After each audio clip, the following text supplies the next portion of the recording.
really ways to figure out how to waste time. yeah. When I was younger, I mean, We don't even have to Legos think about right what now. defines us. Yeah. I'm sorry, you haven't had time to think about Because that? of the invention of the mobile office. Yeah, cell phones, you know, just how that like took off. Yeah, connectedness. Yeah, I It's think like a line right the there. connectedness and actually to back up a bit, what I referred to a few minutes ago is kind of like really having global culture and global interconnectedness, I think is a significant social change. Thank you. Over here in the Oh, I was just going to say, I heard today that they're coming out with 3D television. What? Oh, that's so cool. I don't know, just, I mean, I know it's not helpful. It's pretty enough amazing. already. I mean, Really? yeah, I saw games. Yeah. And I saw a game. At ESPN's on, it was amazing. Yeah. 3D was Yeah. totally different screen. Totally different than the blue, red, you know, like, you know, some of us may have grown up with. So, okay. Well, at least entertainment and culture will be more useful. Connected. Well, you guys have Jeff knows. I pulled out this article for last week from the New York Times about the distractions. I have it in the office posted about the distractions of technology, and I think the thing that might have shifted is, I think, from versus previous generations, the technology is a big change. I think it is like a car or an airplane, but also it's made people more insular and more focused and self-absorbed. Is how I see it. That people can now pick and choose, or you can get so caught up in doing these other things that you're not even aware of what's going on in the world. You don't keep track of what's happening. You're playing games, or you're. Like I was on Facebook for a couple of months, and I thought this is a waste of time. I'm getting too distracted on nothing. Mm-hmm. You know, so I think there's sort of a change in the way people look at the world. Actually, in regards to that, I was, well, kind of along the same lines. I was on the bus today on the way here, and I was talking to a guy. I don't know where he works on campus, but he works somewhere. And he was talking about this thing online. It's called Second Life.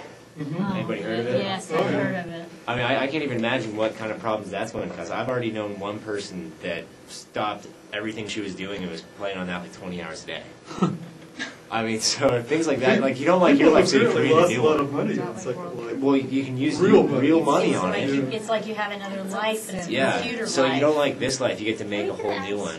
And real like, estate. yeah, you can buy real estate. And like Honda has islands, and they give away free cars. They actually have the Marshall Business School on there now, and they're starting to advertise in ways like that. But I mean, that's a whole new way to waste time. But if you don't like the people that you know here, and you don't like what you're doing, you get to create like a whole new life. So it's kind of like a way to open up your eyes to more people, and then completely shut off the rest of the world at the same And time. you could be a fairy or a centaur. You can fly, I mean. You can fly. Yeah. You know, I actually have a friend who does a lot of, it's really fascinating with technology and teaching, and has advanced degrees in this in Scotland. And she was, when I was there earlier this year, she was showing me, she teaches classes in Second Life. She does. Yeah. Wow. And Like they're doing a lot of distance learning. Scotland's been gotten invested in distance learning in some different ways, at least than we have here in the Davis School so far. And part of it has to do with people, rural Scotland and so forth, but apparently they have more technology than they have transportation or something. But also people like that. So she's like, she teaches the class as a fairy. Well, it depends on the mood she's in. She actually has like 3 or 4 avatars. If she's in a good mood, she's a fairy, and I think she has like a devil persona. She's like, if she's angry with the class, she shows up with like horns and breathing fire. What is she teaching? Actually, I think a lot of it, she teaches instruction and distance learning instruction and stuff too. So it's kind of like it's kind of a demonstration of what you do. No, as well as using it as the method of instruction, she's actually also, this is kind of her areas, if this is what she teaches, is how to teach and how to use a lot of this stuff. I think there may be some more content-oriented stuff too, but they meet in little glades and go through waterfalls and stuff like that. One of those things I look at, I don't picture myself getting here. But she also, she took me on a little side tour to the Marshall School. We were sitting in her apartment in Edinburgh. This is in real life? No, this is in Second Life. And she was telling me like all the things that she didn't like about it, including the fact that the Second Life Martial School looks a lot like the real life Martial School. She thought, like, what's the point? If you're not going to be in a mythical environment, you might as well be in the real world. Yeah, the connectedness. I think, I mean, even in my life as an earlier born person getting pulled into these things, the barrier between work and home, I think, has really broken down. Yeah. And there's a degree of connectedness that lots of people have through cell phones and checking your email wherever you are. I saw a colleague of mine at a meeting. We were out for dinner at the end of the day, supposedly having fun, and all of a sudden she started cursing to herself under her breath. Something happened at the table she was upset about. And I asked her what was up, and she'd been checking her email under the table. And this is like 10 o'clock at night back east. And so somebody had emailed her about something at her home institution that had gotten her annoyed. So why would you want to do that? You could wait till the next morning. Do it while you're out with people and enjoying life. So cohorts certainly shift. I think a lot of the some of the distinctions are more social.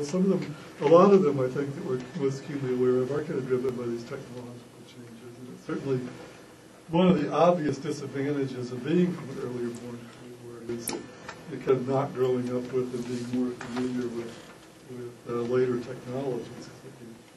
You tend to get, I mean, you can obviously adapt, but you also tend to find whatever you grow up with fairly congenial and natural, and the stuff that happens to a couple of cohorts later born than yourself starts to feel a little more awkward, and then a few more cohorts gets a little more awkward, and at some point you start saying, this is too much trouble, I don't want to deal with it, unless you have to. There are social changes too. I mean, I think like a couple of large ones that we're keenly aware of in the last few years with all the debate. Regardless of where you come down on the debate, it's clear that among other things, how people feel about gay and lesbian people and how accepting you are and how you're accepting of the idea of marriage and other legal rights is not only about cohort, but there are huge cohort effects there with people who are currently under 40 generally being way more accepting than people who are over 40. I think I've mentioned too before that it's taken me a while, like a lot of people in the boomer cohort, thinking myself as pretty liberal with issues of race and ethnicity. It's taken me a while to grasp how different race and ethnicity actually looks to later born people, at least who grow up in multicultural environments. There's actually a degree of not really being colorblind or ethnicity blind in a way, and those are words that in my cohort's dictionary were always really loaded because there were things that people who were really racist always said. I don't think about people's color, but I wouldn't want my daughter to marry one. Yeah. What's your thoughts on sort of like changes like with global warming? And like, you know, when I talk to my godfather who's in his 80s, you know, he says, oh, well, every 20 years there's a major disaster that's supposed to end the world. And so he experiences it very differently than, say, people who are younger and experience global warming today. It's a great question. I'm trying to think what I think the answer is. I think some of that is actually experience, and it's an interesting example of accumulated experience because there is, I think, simultaneously a kind of up and down side to accumulated experience. And one of them is that you do a lot of the things that you're experiencing for the first time when you're in young adulthood.